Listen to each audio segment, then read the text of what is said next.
There's no presentations here. What we're going to do is have a series of questions to the four panellists, and then, if time permits, open it up to a discussion either amongst the panel or questions from the floor. So the first question is to Ajay, and thank you also again very much for taking the time to come this morning. So the question for you is, what are the areas that the Ministry in respect to child health where evidence is being used to inform policy and practice, and what challenges have you encountered in trying to use evidence there? Ministry of Health, the child health is a very high priority area, and you're also aware of the India's commitment. It used to be there in the Millennium Development Goal, but now even in the Sustainable Development Goal, the commitment to improve the health of the children remains the high priority area. Keeping that thought in mind, there has been a lot of kind of interventions under the overall National Health Mission program, which tries to address the needs of the children in order to improve the health. Now, if you look at the kind of the intervention which are evidence-based, and to my mind, as a program person in the Ministry of Health, most of these interventions, they have evidence, they have a science behind it. I can, to start with, give you a kind of an overview of this, the child health, because as we know that if I look at my child mortality in the country, so-called the under 5 mortality, the 60 to 70% of the child mortality is attributed to the first 1 month of life, which is called as the neonatal mortality. And then, another 30% of these, the under 5 mortality is attributed to diarrhea and pneumonias. And then, if you look at the overall under 5 mortality, around 35 to 40% of the under 5 mortality is in the backdrop of malnutrition. It may not be a direct cause, but malnutrition as a backdrop is also contributing to a large number of child mortality. Now, as on today, our concern is child survival, and that's why their targets have been set. As on today, we have an under 5 mortality of 43, and we have a kind of a commitment that we have to reach as per the Sustainable Development Goal, 25 by 2030. So, there is a kind of a long road which we need to reach, and we have to be very, very strategic in our action.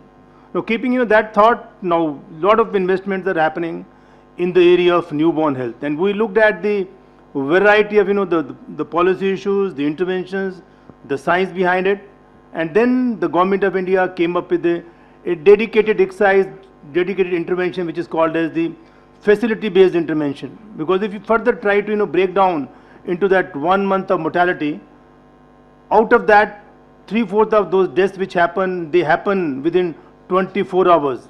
Basically, around birth, the major mortality happens. So, lot of kind of the public health programming is happening in terms of improving the interventions around birth. So that's why the Government of India came up with the establishment of the special newborn care units all over the country. Across the country now, as on today, every district in the country has a special newborn care unit, because we know that 10 to 20% of the newborns might require some assistance. And in order to provide that assistance, Government of India came up with a very costly, a dedicated intervention which was evidence-based, and that has really made a difference in terms of reducing the child mortality, and in particular the newborn mortality. And then the second, the intervention, because it is not only the facility-based intervention, we also came up with a home-based newborn care. Now, home-based newborn care is the follow-up of every newborn, at least for first 40 days of life. That means immediately after birth, the visits are made by a dedicated worker, which is called as the Asha worker. Now, there's a lot of investment happening. This is a field visit which is done by Asha worker, and Asha worker makes visits. And we are spending around 1,000 crores of rupees in this particular intervention. And before introducing that intervention, some pilot was done, and we looked at its implementation challenges, and then we rolled out this strategy. So basically, whatever interventions are put in the program, to my understanding, most of them are, I will say all of them are evidence-based, and they have, and we take into consideration the cost effectiveness. And it is not only because sometimes what happens, the clinical decision making is different than the public decision making. And most of those decisions and most of those interventions which are there in the program, they keep in mind the public health decision. They take into consideration the cost. They also take into consideration the implementation challenges. And then further on, we also started, with the new interventions in terms of addressing, diarrhea and pneumonia, and all our kind of, well-known interventions, provision of, ORS packets to every child with diarrhea, and it is a very well-known, cost-effective public health intervention. There are challenges in terms of coverages, but I can tell you, maybe in the last 10 years, if you look at the data of NFHS 3 and NFHS 4, we have been able to increase the ORS coverage rate from, 24% to now 56%. So, we are struggling in terms of, improving our coverages. But in terms of policy, in terms of the so-called the evidence-based intervention, things are very well in place. And then beside this, the ORS and then the role of the breastfeeding, we recently came up with a very big program which is called as the MA program, Mother's Absolute Affection. And the purpose here was to promote breastfeeding. And we know that the breastfeeding rates are, going down across the country. And I think there is no doubt that the breastfeeding has a real impact in terms of, not only in terms of child survival, and even in terms of, the cognition, the overall child development. So, we started investing a lot of money in terms of promoting breastfeeding at health facilities. A dedicated program has been put in place, which talks about the capacitating the, healthcare providers so that they should be able to support mothers. So, most of those interventions which are part and parcel of the package of the child health interventions, they are, to my mind, they are all evidence driven, but there are, some kind of a question mark on some interventions. I am talking as, as a program manager, because somehow, we keep adding interventions without thinking that some of those interventions which are there in the system for last many years may not be required. I will give you an example, like, vitamin A. Now, the government of India is giving vitamin A supplementation to children across the country for last many years. And I looked at the history of this vitamin A. The vitamin A started in the program basically to reduce blindness. But somehow at one point of time there was an evidence that it also helps in improving the child survival. It has an impact on child mortality. And we are still continuing. But now at this point of time, we are finding across the country the beta spot, so-called the vitamin A clinical manifestations, they have declined. And there are some evidence which also indicate that the vitamin A level has improved. But I do not have enough public health evidence to say that now I don't need vitamin A as a universal. And there has been a lot of questions whether India needs to continue universal vitamin A or a targeted vitamin A. Like state like Kerala, where under 5 mortality is, let's say 12 or maybe single digit, we are still continuing with this universal vitamin A. But I think because India being a large country, and if a public health decision has to be taken, we want a very complete evidence. And it is not only the evidence, and then it needs, some kind of, what are those implementation challenges also. And then the next point I think I will also raise at this point of time is, deworming. Now, deworming as an intervention we are also starting, and in the last 3 years, we have been able to reach large number of children. I think there is a big expansion on that deworming strategy. But we were absolutely open in terms of trying to understand that what are those various evidences which are generated, because evidence is a continuous process. It is not one point of time. You continue to generate new evidence, and I think it's high time that we need to continue kind of adding more interventions or maybe removing some interventions. So this is in short my thoughts are about this, the variety of public health interventions which are there in the program. And then another is the iron, anemia. Anemia is a major challenge in the country, and for the last many years I think we have a program of iron folic acid supplementation. But if you look at the anemia level in the country, they are still, every alternate child in the country is anemic, even after introducing the iron folic acid supplementation. Now then the next question comes is, whether as a public health intervention, whether this intervention is fine or not. But then, we also went into the depth of it, and we understood that we have really not implemented the program in a real sense. Because somehow iron and folic acid supplementation program is there as a policy, but in terms of its implementation, we looked at some data sets, and they say the coverages of iron folic acid in the country ranges from 10 to 13% or 3 to 15%. So that means if the coverages are not there, we can't expect a change in the anemia level. So that means there were implementation challenges. And then looking at this, we also kind of re-strategize the whole operation, because giving iron folic acid tablet or syrup every day is a problem. So we came up with a new global evidence which is available from WHO. That was the weekly iron and folic acid supplementation. If there are challenges in terms of implementation, so we came up with the weekly approach, and now we are finding that weekly iron and folic acid supplementation acceptability is good, and we are finding the coverages are improving to 30 to 40% in the adolescent population. So there are kind of we continue to strategize, re-strategize the program. We keep understanding what are the challenges, and somehow I think when Dr. Sanjeev was making the presentation, I mean there are little gaps in the policy, there are gaps in implementation challenges. I think we also need some kind of a guidance, some kind of reviews which tell us that how this thing has to be implemented. If we can have better answers of implementation, because I was looking at the available data sets on the overall child health program. In most of those interventions, our coverages are 50 to 70%. I am happy to note that they have moved from 30% to in the category of 50 to 70%, but that last mile, that 30% is a real challenge.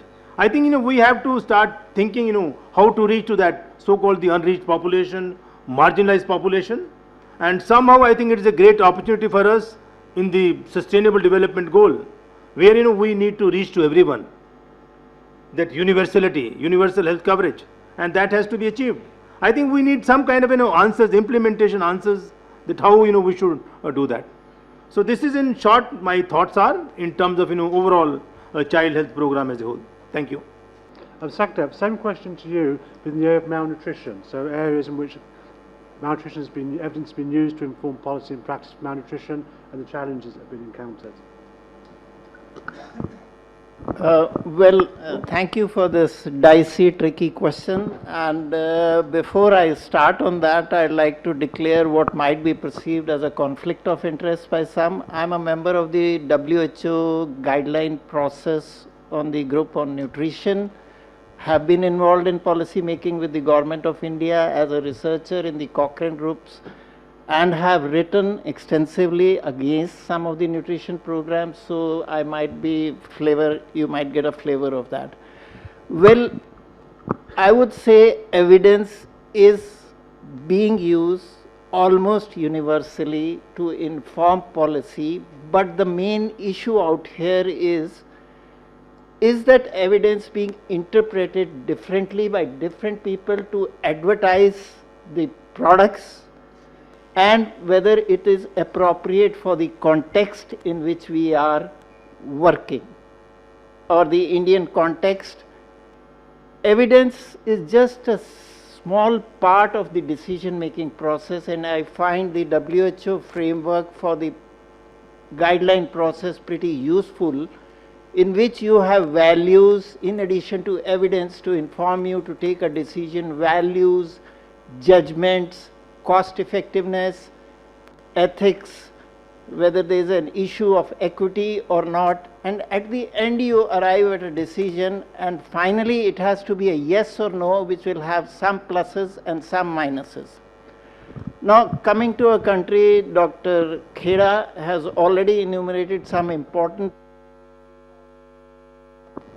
nutrition which evidence has been used to generate. For example, breastfeeding is a very classic example in which it has been pushed quite a lot, and rightly so. Complementary feeding they are working on. But other examples he said, which I'll come to. Now let me illustrate by a few cases. There's a lot of effort which is being spent. I'm a member of FSSAI panel also, so maybe some confidentiality issues I can't, but really the country knows and is going to push into the fortification of the foods as a panacea or solution to all problems. Now, is it the right way to go about doing for all of these things? First of all, these norms, when people ask about putting into this fortification. Now, as a country or as the Niti Aayog or the people, the politicians have to decide or take a decision a priori.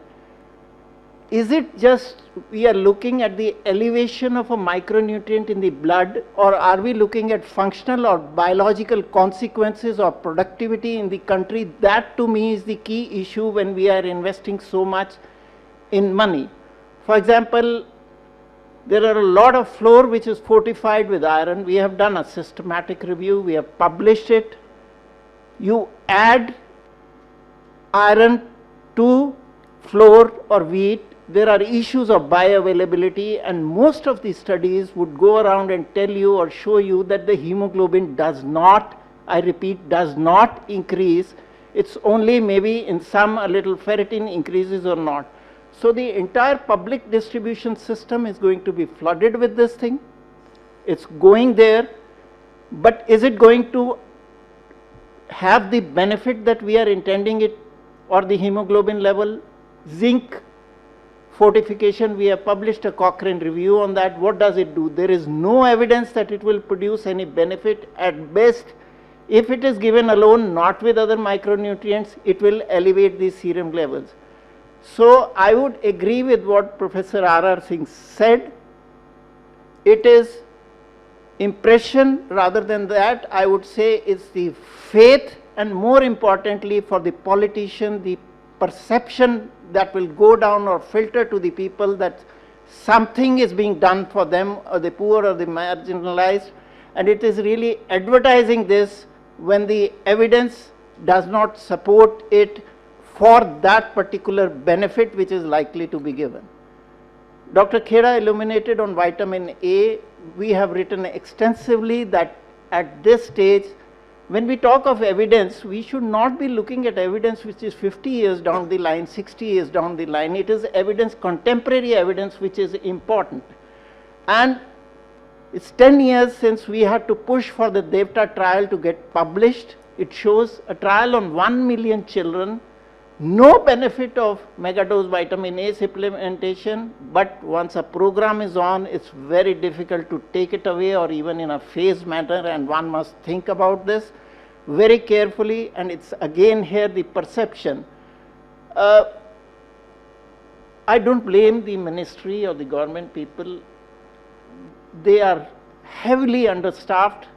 They can't go about getting evidence on each and every small thing. And some people come from the globe or the marketeers or the commercial interests. Some people, they come and push it somewhere. They have a pressure to face. They want the counter evidence so early. Evidence generation takes a long, long time. It takes a year or something, but decisions have to be taken like that in a jiffy. So I don't know what is the solution from that perspective, but one should come and discuss about it. I'll illustrate another example. In the introduction, Prathap mentioned that I was a member of the first Lancet series on nutrition. Yes, I was writing on nutrition. There was a great focus and a thrust on pushing neonatal vitamin A supplementation. I was a part of the author of that group. I protested, said that one study is being excluded. Herein comes the criteria of evidence. Evidence can be misused, systematic reviews. You can tweak around the inclusion-exclusion criteria to suit you.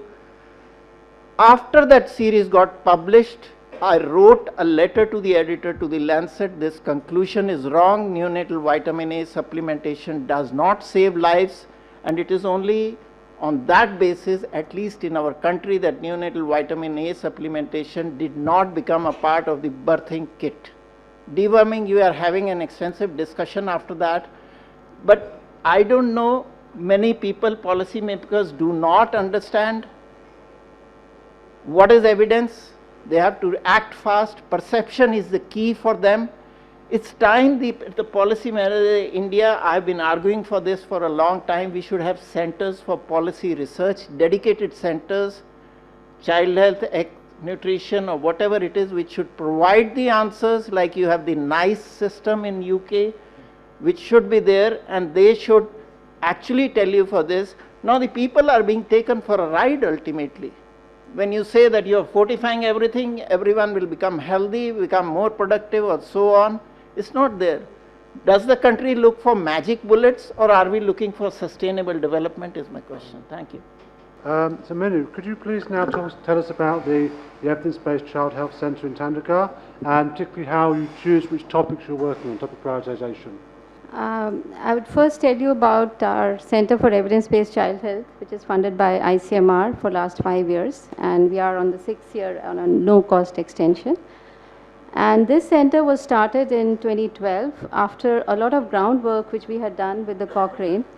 Had been working with Cochrane for almost 20 years, since 1994, and been doing Cochrane methodological work as well as reviews. And we also had an opportunity to have collaborative courses between Royal College of Paediatrics and Child Health and Indian Academy of Paediatrics, which Professor Sachdeva was also a part of that, and Dr. Prathap, Tharyan, and others, Dr. Joseph Matthew, my colleagues, Dr. Saurabh Datta had all helped.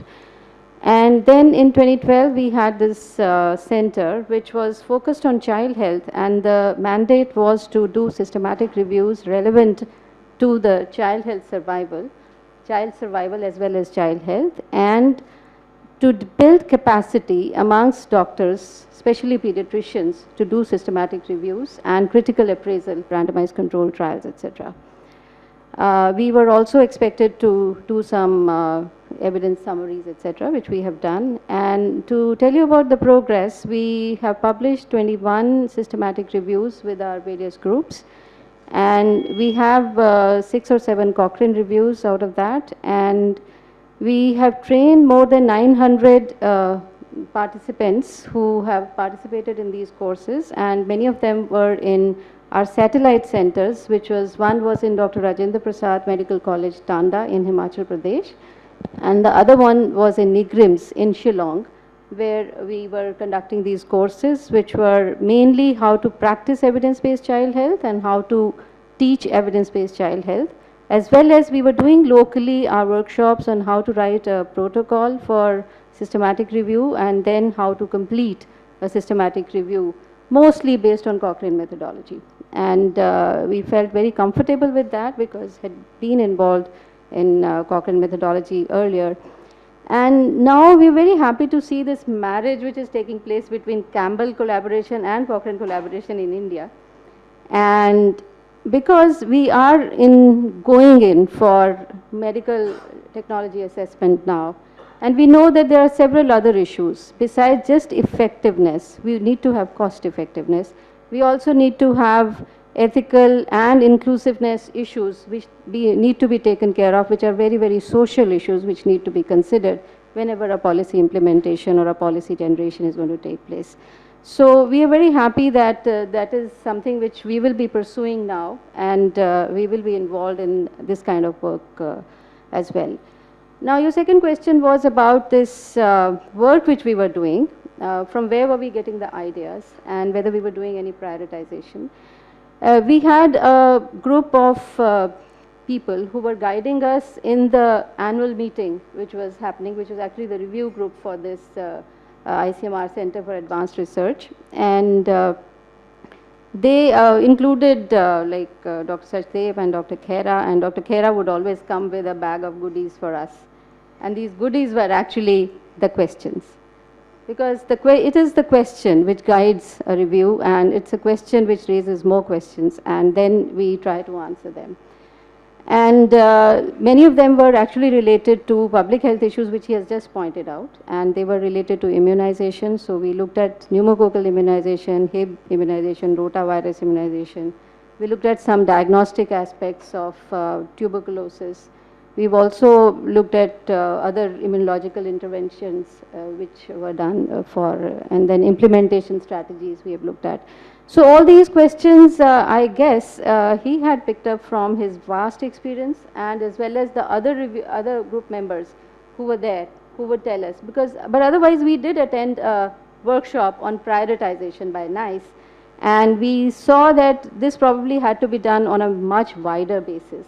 And these questions had to become from public, and then gone into smaller groups and discussed about, and then one should take up what are the most relevant questions. But I still find that, this general opinion of an onlooker or of a consumer, the question which baffles him is ultimately becoming the most important question for us.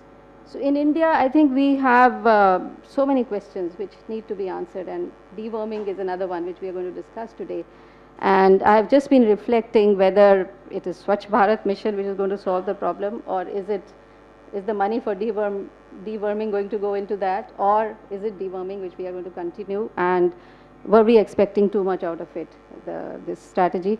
So these are the things which we have been doing at our place, and that's the kind of prioritization which we have been doing. Okay. Let's push a little bit on what you said about involving the public, as NICE do. Yeah. Is that something you've started to do, and if so, how? One is that we do have some focus groups, and we talk to some of the people in the social organizations as to what do they think about the questions which we are going to take up, and mostly that's the substrate from where we start getting ideas for our questions. Moreover, we also look at the editorials and the local journals. What are they writing about? There are several policymakers who are writing editorials or raising questions about Indian health scenario. And for example, for national health policy, there were so many questions which had to be considered, and something related to space technology, because I've been deeply involved with telemedicine, and space technology is going to get a lot of money for implementation. And do we have an evidence that it works in India? We don't have. So we really need to see whether we need to do the research at the ground level first, like an RCT or an observational study, or we just do a systematic review of global data which is available.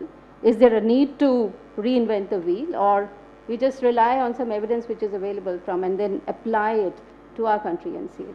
So that's the kind of, we've also been interacting with policymakers, and we do believe that it is participative reviews which help, which involves them, and because ultimately decisions are going to be taken by them. We may do whatever we like, but since the decisions are going to be taken, we want them to be implemented, so we need to do participative reviews as well. Thank you very much, very interesting. Okay, so firstly, last Miknad, so you're involved in setting up the new Medical Technology Assessment Board, MTAB. So could you tell us a bit about that and what the challenges again in getting the evidence coming from MTAB into policy and practice? Thank you. So I should first of all start by saying I can't speak officially on behalf of MTAB because I'm only here as an advisor, and unfortunately our Joint Secretary, Mr. Gauba, wasn't able to come today, so he's asked me to step in. So these are my personal and professional observations of the question. So just to give you a little bit of background, the Government of India under the Department of Health Research has set up a body to start looking at cost effectiveness of various different health programs, health interventions, health technologies, and they've called it the Medical Technologies Advisory Board. So this is what we call MTAB for short.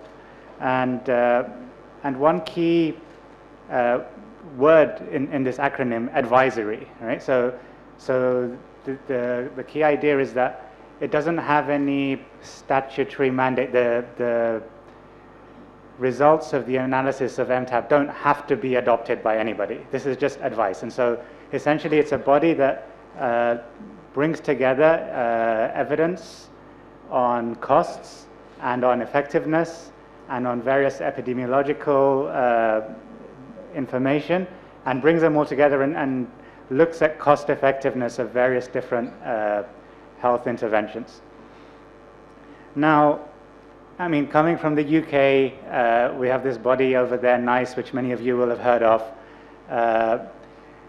which by contrast does have a statutory mandate. So when NICE makes a decision, it both has a statutory mandate and a funding mandate, so that not only does what NICE says has to be followed within the health system, but also money has to be provided to fund the recommendations that NICE makes.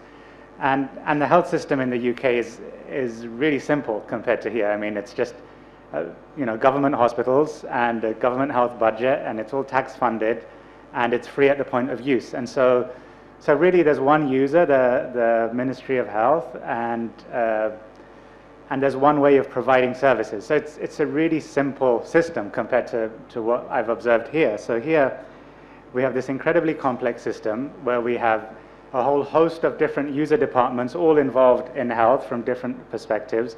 Within each of these user departments there's a host of different programs, some kind of vertical programs, some cross-cutting programs. And then there's, of course, the private sector, which is involved in both provision of healthcare, in the pharmaceutical industry, in device manufacturing, in health insurance. Government health insurance programs are often backed by private insurance companies. So there's a whole plethora of users, each with their own interests, each with their own perspectives. And so the MTAB will be producing this evidence, and this evidence needs to be interpreted by all of these different users. And the MTAB needs to understand that all of these different users are going to have different objectives.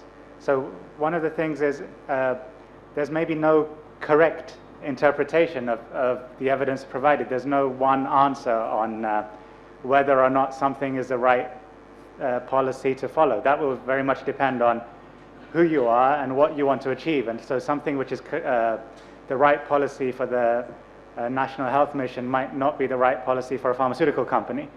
And so I think there's two different problems here. One is, are people able to understand the evidence that we've provided? And I think there's an incorrect understanding.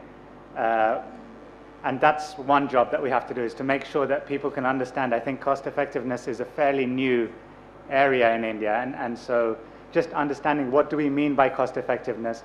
What do we mean by this evidence? How can you interpret it? That's one problem, and just communicating that. The second problem is understanding that different people need to interpret this information in different ways.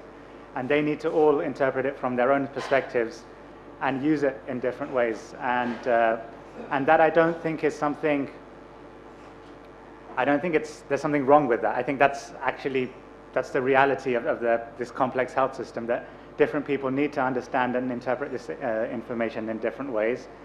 We as MTAB need to make sure that we understand the different ways that people are going to want to interpret this information. And so I think the biggest job really for the MTAB, while it's a complex technical exercise, I think what's even more complex is understanding these various stakeholders and communicating with them in language that they understand. And then picking the right kind of subjects which are going to help on this path to universal health coverage, which are going to help in terms of improving population health. And so choosing the right areas of focus is key, and communicating those results in a way, and anticipating the potential pitfalls from a government perspective of providing this kind of information to this user base, because it's not going to be something that we're going to privately provide to somebody. It's something we're going to openly provide to everybody. And so we need to anticipate, how will this kind of information be used, and are we comfortable with providing this kind of ammunition to this group of people? And so as part of this process, I mean, we're at very early stages. We still haven't done our first study. We still haven't instituted our board. So we're just we've brought together a secretariat and various technical committees. And we've started looking at some key questions and building some of the key infrastructure to help us with decision making. But now we really need to start thinking about those stakeholders, how to communicate that information, and how to engage with them. So we're starting to do stakeholder consultation meetings, understanding how to engage with the media, with international community, with the various government departments. And so a lot of our job is really in understanding how we're going to need to communicate with all of these different groups. And so I think that's going to be the key challenge in terms of not really producing the evidence, but communicating the evidence to all of these different groups. So, okay, thank you very much indeed. Okay, we're running a bit late, but I will allow, I think, 3 questions from the floor to any panel member or the whole panel, and then the panelists can respond also. Any comments made by other panelists. Prathap, you get to choose who speaks. I have 2 questions. One for Dr. Sachdeva, and the second for Dr. Khera. Dr. Sachdeva, I think you mentioned about perceptions, that when it comes to policy, designing interventions, evidence is not available, or is not all the time available. So perceptions matter. Whose perception? Is it the politician, the bureaucrats, or somebody else's? And my second question is for Dr. Khera. Sir, you mentioned that, yes, in the government we do have evidence-based interventions. But what about the evaluation of those interventions? Is it done? Who does it?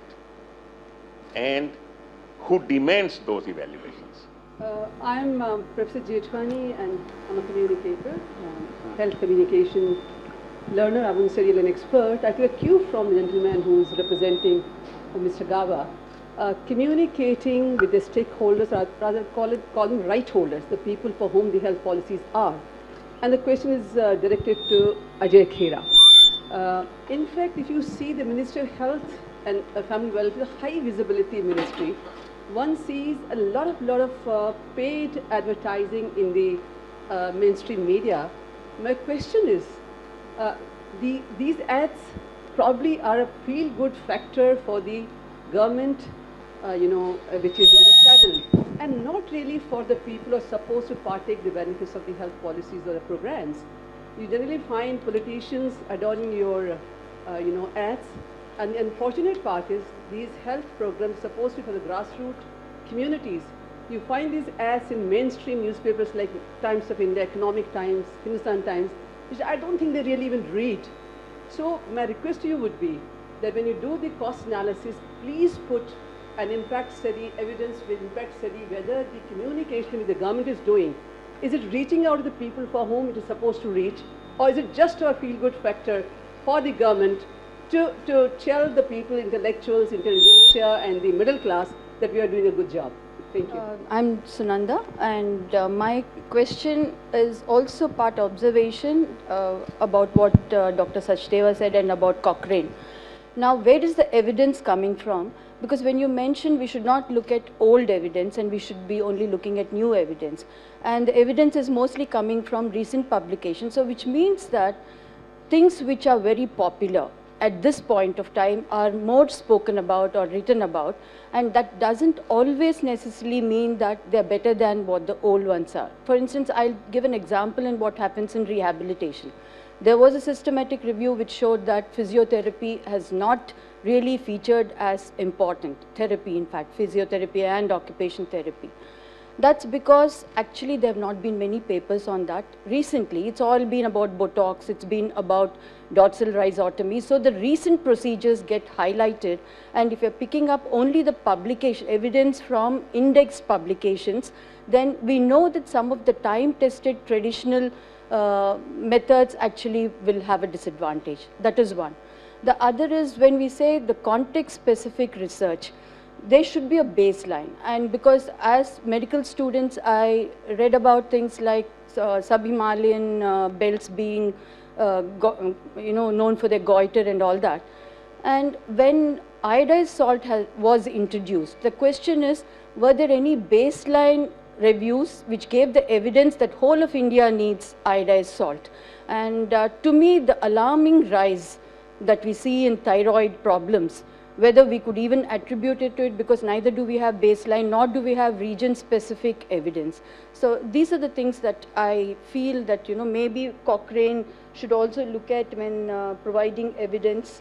And for context-specific research, I would say we need a lot more community-based research, which is again lacking. Thank you. Okay, thank you very much. I'm just going to go around the panel. If you could try to keep just to 1 or 2 minutes. So, Ajay. One of the questions raised is in terms of evaluations. Dr. Anand made a mention about it. I being very frank with you, because evaluations are, we do program monitorings, and we also keep a watch on the expected outcomes. But in terms of so-called thorough scientific evaluations, I think this is an area which needs more attention. But somehow we have a complete handle, we have systems in place, because nowadays the IT structures are much better, and we continue to get, we have, like in the Government of India, to understand the performance and the progress of the programs, we have a dedicated health management information system. And to start with, when we started the program HIMS system, it was not reliable. But once we start using the system, it is getting better day by day. Now, I can rely on what is the kind of the information I am getting. But that doesn't give me a complete sense in terms of what you said of evaluating a particular intervention. And I think we need a dedicated group. I think the point which from the ICMR, he made a mention that a special group has been created, and the group has been created not to start something new as a newer interventions. Maybe, in terms of evaluating some interventions, whether that intervention is effective as on today or not. It might have been effective maybe 25 years back. But today, what is the status and the stand? I think there is a lot of scope and potential, and the government of India is thinking in terms of putting some structures, institutions in place, which will help us in evaluating ongoing interventions. So that's number one. And then the second point, Madam, which you said was in terms of a lot of newspaper advertisements. And I know that, because ultimately the purpose of advertisements could be many. Now, one of the purpose, obviously, as a programmer, you will expect that the end user, there should be change in the behavior of the people. But I think, once the advertisements are issued, it has a different, kind of, thoughts in mind. Yes, some people will read it, and sometime important key messages are also placed. But it also, serves other purpose, because India being such a big country, if some program is getting implemented, it's basically to know everyone that something is happening, let's say around either breastfeeding program, or today, like, there is a big program on World Population Day, and there is a big advertisement. So it basically, makes people aware that there is some program, and the government of India is giving priority to those areas. But I do understand that evaluating the kind of the investment which happens in these advertisements and the kind of the impact at the ground level, I think there is no harm in making some kind of a evaluation. Sir, your question is right. Ultimately, the perception will matter of the person who has to take the decision, but it receives input from the perceptions of the other stakeholders, including activists, the lay people, and more importantly, the bureaucracy which feeds the decision maker. Dr. Sunanda made an excellent point about giving the example of iodine, about the evidence available. I would dare say, stick my neck out, that in the current area, the way the iodine supplementation program was initiated, it may not be possible, because one important point which emerges from what you say, there are 2 points which I say emerge. One is that the safety aspects, particularly the long-term safety aspects, the evidence is not scrutinized that rigorously, which is very, very important, I feel, from a public health perspective. And secondly, you raise an important point about the availability of the evidence. Some things like physiotherapy, as you mentioned, are already given. There is no fun in reinventing the wheel or saying that physiotherapy is going to be important.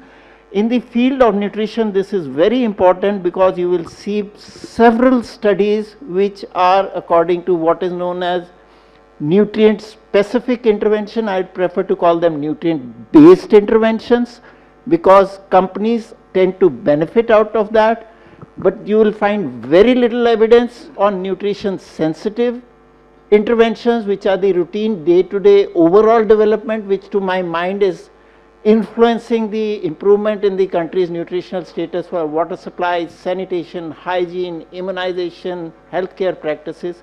So, who generates the evidence? I think that's another very important issue to be thought of.